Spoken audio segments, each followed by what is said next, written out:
Good morning, welcome back to another video, and today is another day of the PDSA fundraiser. Now just stick around and enjoy the video. Okay, so today we have been doing another farm for the actual day, and I wanted to actually jump on and try and do a bit more multi-farming as well, because kind of liking it at the moment with mining and herbalism combined. So therefore we are in Terrakar Forest, which is just where Shathrath is in Outland, so Shathrath and all that.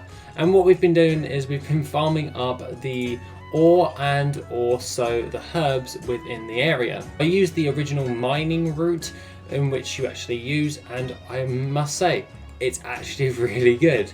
Yeah, for mining we know that is good anyway, but along with that, with actual herbalism as well, it actually bumps it up even better. Now, aside from all of that, what did we actually do? Well, we flew around the entire area. If we actually pull up the map right now, we'll have to go along the entire area and up and down and all around, and basically just going around the outskirts of the entire zone. We do not cut across Shathrath because it's a wasted journey. Aside from all of that, this is particularly a very easy farm in order to do, but I do recommend using Dark Moon Firewater, as it does increase your gathering speed, and when you're doing a multi-farm, speed is of the essence, because the more that you can actually gather up per hour will give you a better yield, and because multi-farming increases the yield by a little bit, increasing the speed in which you gather will increase it as well, and that's what we're actually going for. So flew around the entire area and just did my entire farm. I very much enjoyed it. It was really easy in order to do, and overall we actually managed to get quite a nice amount of stuff. So if we open up our bags right here, we managed to get quite a nice uptick of stuff. Now, what do we actually get? Well, we'll just go into our WorthIt recorder, and all we have to do is go down to tools. If you're using WorthIt already, it would be in My Farms, but this is the other version for it. So bringing it up right now actually brought it to around about 15,000 gold per hour. So this is okay, it's not the best, but it's not the worst, and it actually worked out to be quite good in the grand scheme of things, because 15,000 gold per hour is pretty damn good.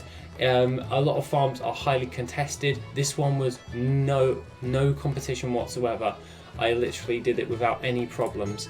And what we actually got for the hour was adamantite ore. We got 159 of that, at a value of 3,212 gold.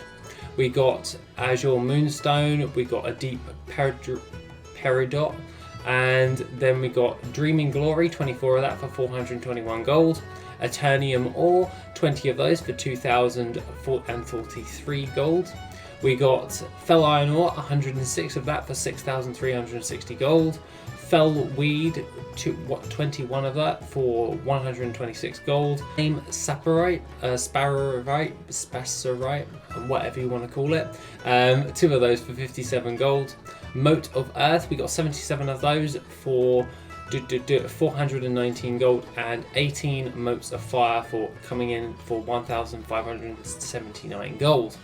The last thing of note for the farm was 61 terracone for 832 gold. So it added up really nicely into a nice chunk, 15,000 gold per hour, and it was a really easy farm that wasn't even contested all that much. Now, the one thing that we are going to talk about is you have a chance of getting Corium ore. And Corium ore is obviously looks like this because we're standing next to Corium ore. And overall, this actually increases your gold per hour. So you have a chance of finding Corium ore. This is an RNG based one, but what you'll actually come across is we're going to get some Eternium, motes of earth, motes of fire. You get the Corium ore, which is at a very high value. Now it gets its value mainly because it's used in a lot of high-end crafts, the rarest items in Outland. So Corium ore, 375 gold each for my server, but the region market value average is around about 669 gold. So if you find some Corium ore, that'll bump it up by like 1,000 to a couple of thousand gold for that hour's worth of farming. Unfortunately for myself, I didn't actually get any Corium ore in my hour's worth of farming, but I just wanted to note that right there. So I flew around a little while for a good minute until I found some corium ore so I could show you guys. So that being the case, corium ore is definitely the upticker on this particular type of farm. It very much increases your gold per hour, but obviously it is an RNG based thing because it's one of those rare deposits that you can randomly get. Now, aside from all of that, if you want to actually use the route is in WorthIt. You just need to go to mining. So you go to mining, you find fell iron ore, and for you it will be on the right hand side, but for me it is import route. I just click on the little bars and that should come up for me right there. Aside from all of that, that is a good amount of gold for the hour. The WorthIt export, however, is in the description if you want to go by what I actually farmed and cut out any of the corium ore for that hour's worth of farming, for obvious reasons, because that would be the lowest amount that you can get for that farm. And then if you get lucky and get some corium ore, then you're going to get some decent gold for that. So just bear that one in mind when you're going forward with that, because corium ore is RNG based. So you may get some, you may not get some, so it's better to go with a metric that doesn't even actually add that in, because that's your lowest figure that you will get for that hour's worth of farming. And obviously the biggest money maker is the fell iron ore, so that being the case, this is definitely an easy farm in order to do, and I find next to no competition, as because people farm up fell iron ore within Hellfire Peninsula. Who would have figured? And overall, I find that this farm is the better of the two, just as an in general note, but that is a personal opinion for my specific type of farming. Now, aside from all of that, how much gold would we actually make for the day? And if we go into our mailbox for the gold for the day, we have 163,727 gold. I went to go take my Reigns of the Terrified pack mill off of the auction house. This is the other one that I had, and unfortunately it did sell for a little bit less again, but that's all of my Terrified pack mill, so we won't be making those mistakes again. But 142,500 gold for that. We also sold the Elementium ore that we had yesterday, 267 of that for 8,642 gold. As everyone's farming Shadowlands stuff, I literally can just post stuff, old world stuff, and it's just selling straight up. So I'm quite happy with that. We also sold a Crush and Thrash and Killdozer controller that we got from Wintervale for 8,021 gold. I immediately reposted another 2 from my guild bank this morning, so I'm quite happy with that. And overall we sold a Glyph of Fell Enemies for 1,020 gold. So we're bringing our total up to 163,727 gold. That's pretty damn good. I'm quite happy with that right there. We're probably going to continue doing some farming because I generally am starting to enjoy doing a bit of open world farming as well. I was actually thinking of trying to level while doing farming, so like desolate leather and all that stuff, and just testing out all the different spots. So that is a possibility for my demon hunter, as he pretty much can just tank everything and not die. So it is a good idea to actually give it a good go. So overall we have around about 2,287,641 gold.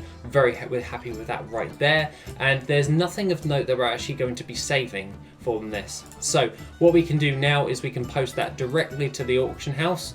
So all we have to do there is just run our posting scan. And to be quite frank, this is actually kind of nice in the grand scheme of things. It works out quite well, and then we can just boost all of the stuff that we're posting to this auction house apparel. Overall, that is everything that we wanted to do right there on the auction house. We can have a look at all the different things that are going quite well. Saronite ore is definitely a possibility for me, because 25k per hour is pretty good, as like Simvir ore is like 19,000 and Saronite ore is like 25,000, but the sell rate is 0.07 for me.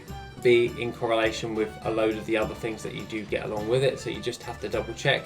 Saronite ore is 0.16 and titanium ore is 0.08, so I'll want to smelt those afterwards if I want to get a quick sale.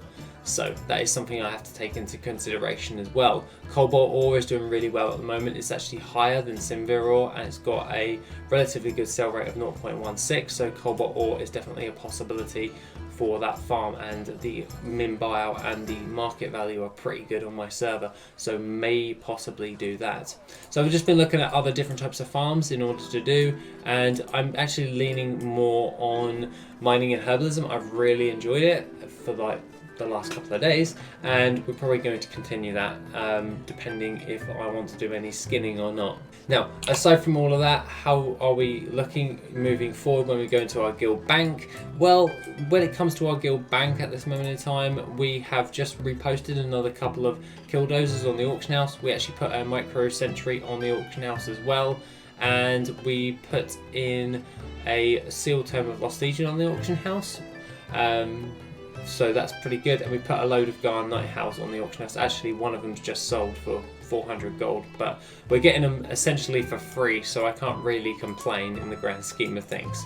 So overall, that's pretty damn good. Very happy with the amount of gold we're actually pulling in right now. So other than that, guys, that is pretty much everything I wanted to talk about for today. This is the farm that we've actually been doing, and this is how we're probably going to be doing moving forward. However, we are still doing our daily rotation with Sealed Tome of Lost Legion, Garn Nighthowl, and I do intend on adding some more stabler ones that I can do in the long run, and then I can just bulk up of those so I don't have to run around being silly and all that stuff. So aside from all of that, guys, that is everything for today. Take it easy, and I shall see you in the next video, which will be tomorrow. If you want to support the channel and help make the channel even better, then why not check out the Patreon? Members get additional info, gold making resources, and Patreon specific content. The link is located in the description down below. Thank you, and have an awesome day.